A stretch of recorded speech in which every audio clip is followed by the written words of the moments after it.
Sup Dudes, I'm Nate Heater. And I'm Frank Lamontia. And we are the Sup Dudes. Coming at you from my car in a parking lot at a movie theater. You know what that means from everybody? Say it with me. Movie review time. Woo! We're trying to remember to do that every time now because we missed the first one, but we got the second one. And we know you guys love it. And I got the third one. So we just saw Scream, the 2022 released movie. Yes, which I wasn't really sure. I mean, I've only seen like a part of a trailer or something, so I really wasn't sure what the premise of this movie was. I didn't think it was a prequel. I didn't think it was a sequel. I didn't think it was a reboot because it has some of the same actors in it. But it seems like it's a sequel. But or as they call it in the movie. Yeah, it's a requel. A requel in the movie. Which I actually came up with that on my own because it seemed like it was following the same pattern as the first Scream. So basically the movie is about someone who dons the Ghostface persona about, I think it's at 25 years after the first attacks of it.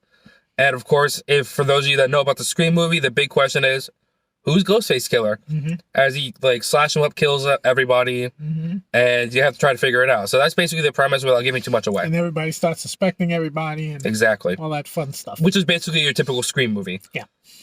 So, but anyway. So it stars... I'm sorry, I'm not too enthused about the movie in case you haven't picked up on that yet. It stars Jenna Ortega. She plays Tara Carpenter, who's like one of the main characters. The movie focuses around her pretty much. Yeah. Neve Campbell comes back as Sidney Prescott. David Arquette as Dwight Dewey. I don't know his last name. Fun fact, David Arquette is actually a former WCW World Championship Wrestling heavyweight champion. You and your wrestling. It's a weird fact that David Arquette was a former world champion of professional wrestling. Is there an echo in here? Okay. Courtney Cox, of course, plays Gail Weathers, the reporter. And the three of them, Nev, David, and Courtney, were in the original movie. Yep. And then this also has Melissa Barrera, who plays Sam Carpenter, Tara's older sister, and there's a little twist there. We've seen her before in season 1 of the Sup Dudes in The Heights. Yes, she was in The Heights. Vanessa. She played Nate's wife. She played Vanessa. Okay, so the other people don't matter. Onwards and up. You can definitely tell Frank doesn't like this movie. No, I mean, whether I liked it or not, they really don't matter. So let's get to the reviews. Okay. You want to go first? I just want to say one thing. I know in one of I forget which horror movie it was that we reviewed, but I mentioned that for a horror movie to draw me, I think it was probably old. For a horror movie to draw me in, because I was talking directly to Shyamalama. For a horror movie to draw me in and make me care about the characters, I have to care about the characters. Yeah. Right? Because then you're worried if they're going to get killed or not or whatever. If I don't care about them, I hope they get killed. So it doesn't make any suspenseful moments for me. Yeah, because you wanted everyone old to die. Yeah, I mean, from like 10 minutes in, I wanted all these kids to be dead. Except for the Tara. Except for Tara. Tara was cool. Yeah. She was a cool character. We like Tara. Yes. So I'm not going to tell you whether they all die or not, or how many of them or whatever. It doesn't matter. But all in all, to me, this was not a great movie. It wasn't even a good movie. All right. It's formulaic by design because it parallels the first movie. And I think by the third Scream, I think they were doing that formula thing where they were actually talking about how the other killings were, and they were I don't know. This seems like a Scream 3 thing. Explaining parts that were actually happening or whatever. So this started to do that. Yeah. They started to relate to like what they called, the first Scream movie. They refer to those killings here, but they call it the what was it? The name of the movie? Stab. Stab. right? Because I guess somebody made movies called in the story. Someone made movies called Stab related to the crimes that had happened. I'm pretty sure it's actually in the very first one too. I could have sworn. Oh really? They had a movie called Stab. I think the very first Scream had a movie called Stab in it. So I remember. So long ago. But so throughout the movie they're referring to the movie Stab, and then that parallels what's happening in this Scream movie. So, very meta movie. Very self-aware. Yeah, I guess. Very self-aware movie. Very what movie? Meta. Okay. So, yeah, so that's it. It's a lot of silly stuff, a lot of poor acting, a lot of insipid dialogue. I just did not like it. All right, I guess I'll go now. So, I mean, out of the movies we've seen in 2022 so far, this is definitely the lowest on the list of them. Oh, yes. Probably for a while. This is number 3. But yeah. So, I mean, I'm a fan of horror movies. I'm a fan of blood, guts, and gore. I'm a fan of having a famous killer. Now, Ghostface is famous in his own way because multiple people have played Ghostface, but and I'm not talking about actors that play Ghostface. I'm talking about, characters who don the Ghostface, costume and persona. The characters being them. And I think that's what makes that character so iconic. Is that you never know who is Ghostface. Jason Voorhees is always the same Jason Voorhees. Freddy Krueger is the same Freddy Krueger. So on and so forth.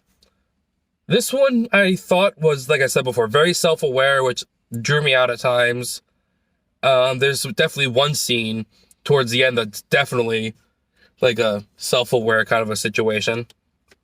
I'll tell you about it, so not to ruin it for them. Okay. So I'm not aware of it. But I did like the amount of blood in the movie, because for a good slasher movie and a good Scream movie, you need to have a lot of blood, and this one produced. I don't know if it was me or not, but they really made Ghostface really aggressive this time with his stabbings. Mm-hmm. They made if I'm not mistaken, aggressive with this. Yeah, there's a lot of people that got hurt in this movie. And side note, I don't know if you ever watched us before or whatever, but I've always mentioned how in action movies, people get hit 9 times in the head and they keep getting up and stuff. Well, in this movie, and I'm not talking about the murderer, which they always get up, and they refer to that too. But the victims, they get stabbed a few times and they're still going strong here and there. So some of them were but still, wrestling terms, selling it. In that case, it's not realistic to me. Which, well, it's all the adrenaline rush too. But please. Stunt work was really well done, especially with a lot of the falling off the stairs and balconies and everything like that. That stunt work was awesome. Mm-hmm. Like I said, I like the violence of the movie.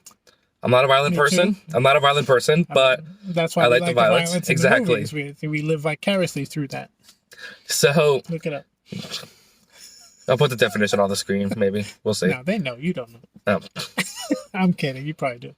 So, camera work was really well done too. I'll say that there were some nice shots, but at times it did feel like it dragged a little bit, and I got to the point where I was kind of hoping the movie would end quickly. So that's never a good sign. All in all, not a terrible movie, but not one of the best ones we've seen in the 2 seasons. It's a middle of the road movie. Well, let's go to the scores. Frank, you want to go first? Yeah, there's a lot of, like I said, the insipid dialogue was. I always hate that they have conversations that don't make sense. Responses are not appropriate for the conversation they're having, so that really kills it for me. The best part of horror movies to me, other than being suspenseful and eerie and stuff like that, as Nate said, blood, guts, and gore. And that's why I'm giving it a 3. A 3. Blood, guts, and gore. That's the only thing that I enjoyed in this movie. That's one of your lowest scores ever. Yes. I mean, it's still better than Old, but... Now, like I said, I thought this movie was a middle of the road movie kind of a thing out of the ones we saw. Mm-hmm. So with that being said, middle of the road, that means it's a 5 out of 10 for me. Okay. So again, blood, guts, and gore, like Frank said, but +2. And easy enough. You know what the average score is. Gonna pop it up right now. That'd be a 4. Which is definitely our lowest movie on Blood, guts, gore, and terror. This definitely makes it our lowest seen movie so far. But we've only seen 3 movies. We could see some more clunkers later on. Let's hope not. But you never know. The luck of the draw. Well, with that being said, I'm Nate Heater. And I'm Frank Lamontia. And we are the Sup Dudes. So long. Sayonara. As the lights went off. That's perfect timing. There you go. Bye-bye.